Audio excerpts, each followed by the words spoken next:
The dinner table was loud that night. Plates clinking, forks scraping, my dad talking over everyone like always. It was one of those family dinners that looked normal from the outside, but if you stayed long enough, you could feel the tension under the surface. I was sitting at the corner of the table. Same seat I'd had since I was a teenager.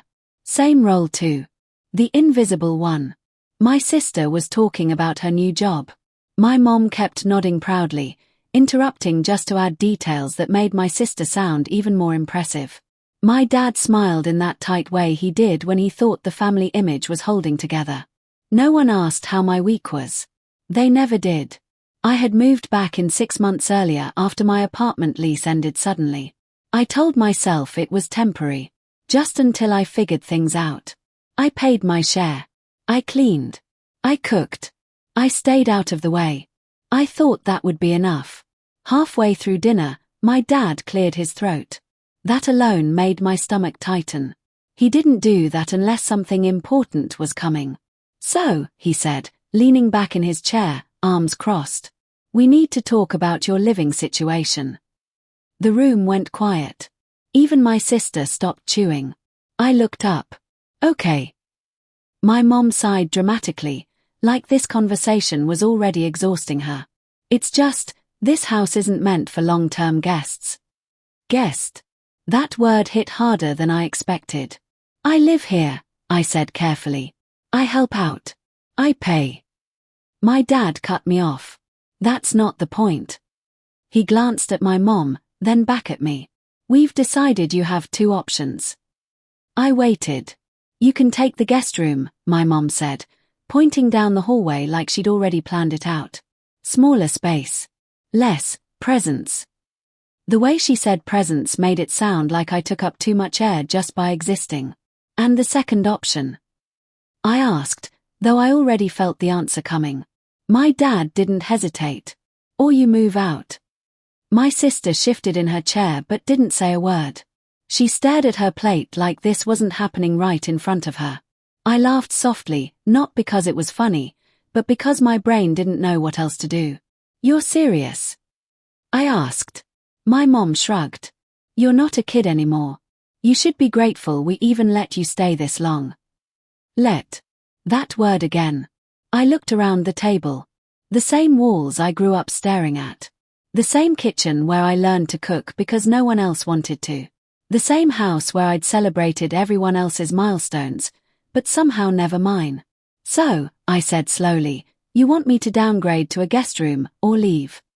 Yes, my dad said. Firm. Final. Those are your choices. No discussion. No concern. No question about how I felt. Just an ultimatum. I nodded once. All right. My mom looked relieved, like she expected me to immediately apologize and accept the guest room. Like I always did. But inside, something shifted. For the first time, I wasn't scared. I wasn't angry either. I was clear. I'll let you know my decision soon, I said, standing up. My dad frowned. Soon as in when? I paused at the doorway, my hand on the wall I'd leaned against for years. Soon, I repeated.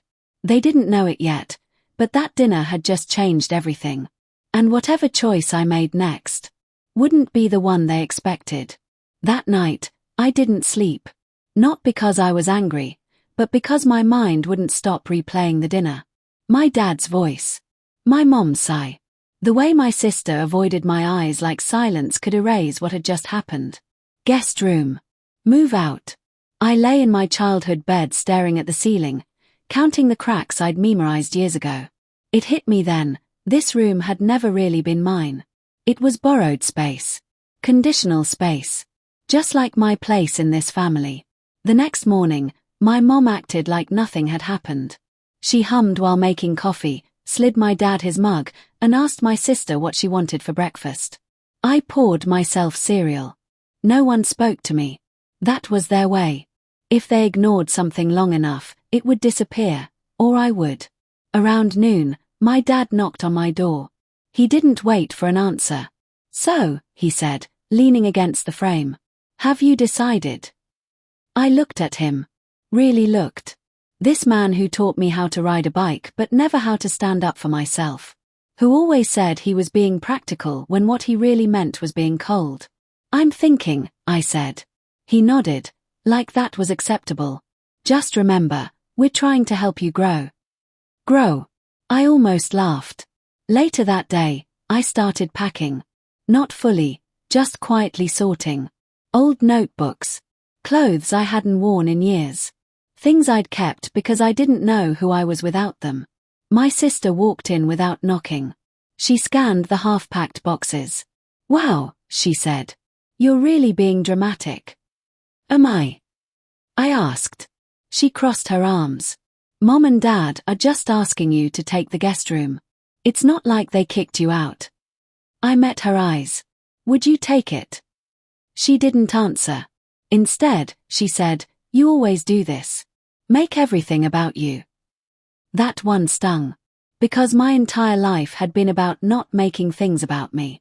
That evening, my mom cornered me in the kitchen. You know, she said softly, families make sacrifices. Sometimes one person has to adjust. I nodded. And that person is always me. She frowned. Don't be unfair. Unfair. I wanted to ask her when fairness had ever applied to me. When my needs had outweighed convenience. When staying quiet stopped being my responsibility. But I didn't. Instead, I smiled. I've made my decision. Her eyes lit up. Good. I'll help you move your things into the guest room tomorrow. No, I said calmly. Her smile froze. I'm not taking the guest room. The kitchen felt smaller suddenly. Like the walls were listening. My dad stepped in from the hallway. What do you mean? I mean, I said, my voice steady, if I'm a guest here, then I don't belong here at all. My mom's face tightened. You're overreacting. Maybe, I said. But I'm done shrinking to fit. Silence filled the space between us. Heavy. Uncomfortable. My dad finally spoke. So what are you saying? I took a breath. Not shaking. Not apologizing. I'm moving out. For the first time, no one interrupted me. And in that silence, I realized something terrifying and freeing. They thought this was my loss.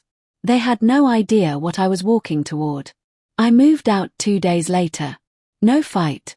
No dramatic goodbye. Just a single suitcase and my laptop. My mom stood in the doorway, arms crossed, waiting for me to hesitate. I didn't. The first night in my tiny studio apartment, the silence was loud. No footsteps. No judgment. No one deciding whether I belonged. I slept on the floor and woke up smiling. Weeks passed. No calls. No messages. Not even a "did you get there safe?"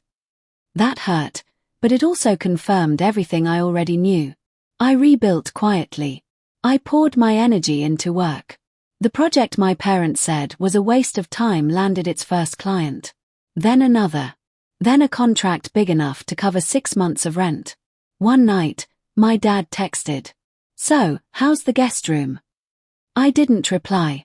3 months later, I posted a photo online.